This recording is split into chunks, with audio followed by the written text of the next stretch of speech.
Assalamualaikum warahmatullahi wabarakatuh.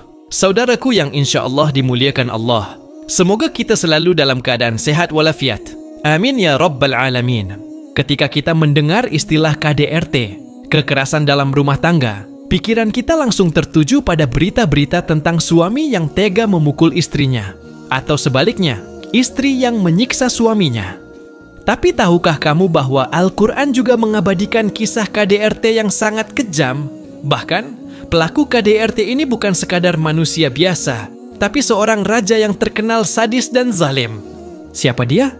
Ya, Fir'aun, raja Mesir yang bukan hanya melakukan kezaliman kepada rakyatnya, tetapi juga kepada istrinya sendiri, Asiyah binti Muzahim. Kisahnya diabadikan dalam Al-Quran sebagai salah satu bentuk kezaliman rumah tangga paling brutal yang pernah terjadi. Coba bayangkan, istrinya sendiri disiksa hanya karena memilih beriman kepada Allah Subhanahu wa Ta'ala. Satu, Asiyah istri yang sabar dan kuat. Asiyah bukanlah wanita biasa. Dia adalah seorang ratu, hidup dalam kemewahan istana Fir'aun, dikelilingi oleh kemewahan dan kekuasaan. Tapi ketika Allah Subhanahu wa Ta'ala memberikan cahaya iman di hatinya, dia lebih memilih kebenaran daripada kenyamanan dunia. Saat Fir'aun menyadari bahwa istrinya telah beriman kepada Allah Subhanahu wa Ta'ala, dia langsung murka. Baginya, ini adalah pengkhianatan yang tidak bisa dimaafkan. Fir'aun pun mulai menyiksa Asiyah dengan siksaan yang luar biasa kejam. Dikabarkan bahwa dia diikat dan dijemur di bawah terik matahari, tanpa makanan dan minuman, hanya karena beriman. Tapi luar biasanya, Asiyah tetap teguh. Dalam kondisi sekarat, dia malah berdoa kepada Allah Subhanahu wa Ta'ala, seperti yang diabadikan dalam Quran surat At-Tahrim ayat 11. Dan Allah membuat istri Fir'aun sebagai perumpamaan bagi orang-orang yang beriman ketika ia berkata, "Ya Tuhanku, bangunkanlah untukku sebuah rumah di sisimu dalam surga, dan selamatkanlah aku dari Fir'aun dan perbuatannya, serta selamatkanlah aku dari kaum yang zalim." Quran Surat At-Tahrim ayat 11. Bayangkan betapa luar biasanya Asiyah. Dalam kondisi disiksa, dia tidak meminta kesembuhan atau kebebasan. Yang dia minta adalah rumah di sisi Allah Subhanahu wa Ta'ala. 2. Fir'aun, suami yang paling kejam sepanjang sejarah. Kalau ada penghargaan suami terkejam sepanjang sejarah, Fir'aun pasti juaranya. Dia bukan hanya menyiksa istrinya, tapi juga membunuh ribuan bayi laki-laki karena takut kehilangan kekuasaannya. Kejahatannya begitu besar hingga Allah Subhanahu wa Ta'ala menenggelamkannya di Laut Merah sebagai balasan atas segala kezalimannya. Pelajaran besar bagi kita, kekuasaan dan kekayaan tidak menjamin kebahagiaan rumah tangga. Fir'aun punya segalanya, tapi tetap memilih menjadi suami yang jahat. Sementara Asiyah, meskipun disiksa dan kehilangan semua kenyamanan dunia, tetap menjadi wanita mulia yang namanya diabadikan dalam Al-Quran. 3. Belajar dari Asiyah. Iman di atas segalanya. Kisah Asiyah mengajarkan kita bahwa iman lebih berharga dari segalanya, bahkan lebih berharga dari kehidupan itu sendiri. Saat diuji dengan kekerasan dan penderitaan, dia tidak mengeluh, tidak meminta kemewahan kembali, tapi meminta rumah di surga. Banyak orang di zaman sekarang yang rela meninggalkan prinsipnya hanya demi kenyamanan hidup. Ada yang takut kehilangan pekerjaan, takut kehilangan teman, bahkan takut dikucilkan hanya karena berpegang teguh pada ajaran Islam. Tapi lihatlah Asiyah. Dia kehilangan segalanya, tapi tetap teguh pada imannya. 4. Kekerasan dalam rumah tangga. Islam tidak membenarkan. Islam adalah agama kasih sayang. Rasulullah SAW adalah suami yang penuh kelembutan. Beliau bersabda dalam hadis riwayat Tirmidzi, "Sebaik-baik kalian adalah yang paling baik terhadap istrinya, dan aku adalah yang paling baik terhadap istriku." Tidak ada tempat dalam Islam bagi suami yang kasar dan kejam. Laki-laki sejati adalah yang melindungi, bukan menyakiti. 5. KDRT, bukan tanda cinta tapi kezaliman. Banyak orang terjebak dalam pemikiran bahwa kekerasan dalam rumah tangga adalah hal biasa atau tanda cinta. Padahal, tidak ada ajaran Islam yang membenarkan perilaku seperti itu. Jika seorang suami atau istri menyakiti pasangannya, Itu bukan tanda cinta, tapi tanda kezaliman. Allah Subhanahu wa Ta'ala berfirman dalam Quran surat An-Nisa ayat 19, "Dan bergaullah dengan mereka, istri-istrimu, secara baik.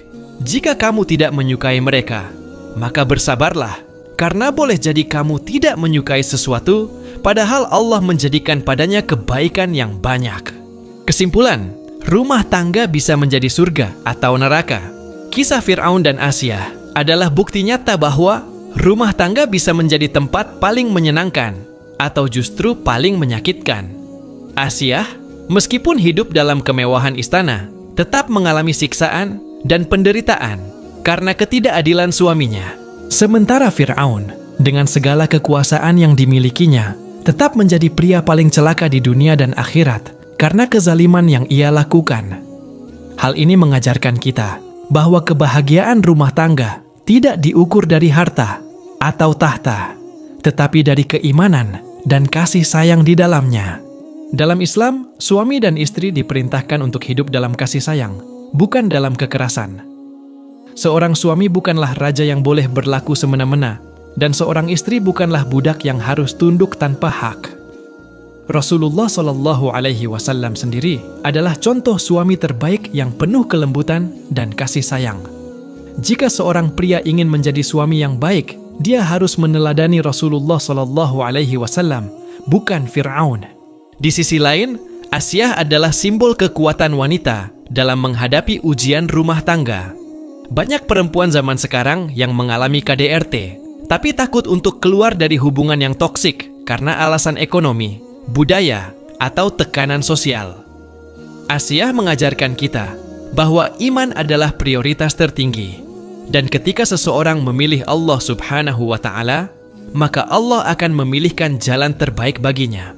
Islam juga menegaskan bahwa kekerasan dalam rumah tangga bukanlah tanda cinta, melainkan kezaliman.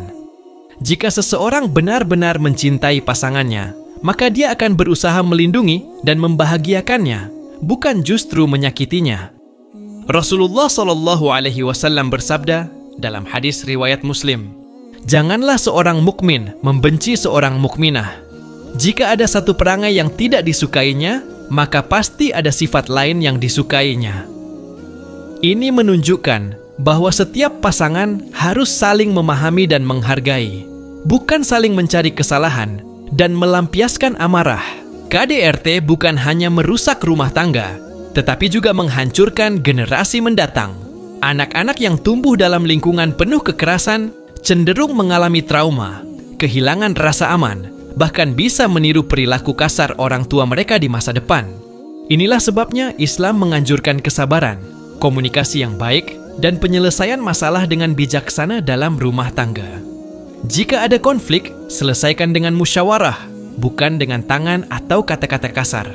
Selain itu, kita juga harus berani membela korban KDRT dan tidak menormalisasi kekerasan dalam rumah tangga. Banyak orang yang masih berpikir bahwa istri harus selalu sabar meskipun disakiti, atau bahwa suami boleh bertindak kasar demi mendidik istri. Pandangan ini keliru. Islam tidak pernah mengajarkan bahwa seseorang boleh menyakiti pasangannya. Bahkan Rasulullah Shallallahu Alaihi Wasallam tidak pernah sekalipun memukul istrinya. Jika seseorang mengaku muslim tetapi melakukan kekerasan terhadap keluarganya, maka dia telah menyimpang dari ajaran Islam yang sebenarnya. Sebagai penutup, kisah Fir'aun dan Asyah mengajarkan kita bahwa dalam hidup ini, kita harus memilih jalan yang benar, meskipun itu sulit. Asyah memilih Allah Subhanahu wa Ta'ala, meskipun harus kehilangan nyawa. Sementara Fir'aun memilih kesombongan, yang akhirnya membawanya kepada kehancuran. Dalam rumah tangga, kita juga harus memilih. Apakah ingin membangun rumah tangga yang penuh berkah dan cinta, atau ingin menjadikannya tempat penuh luka dan derita?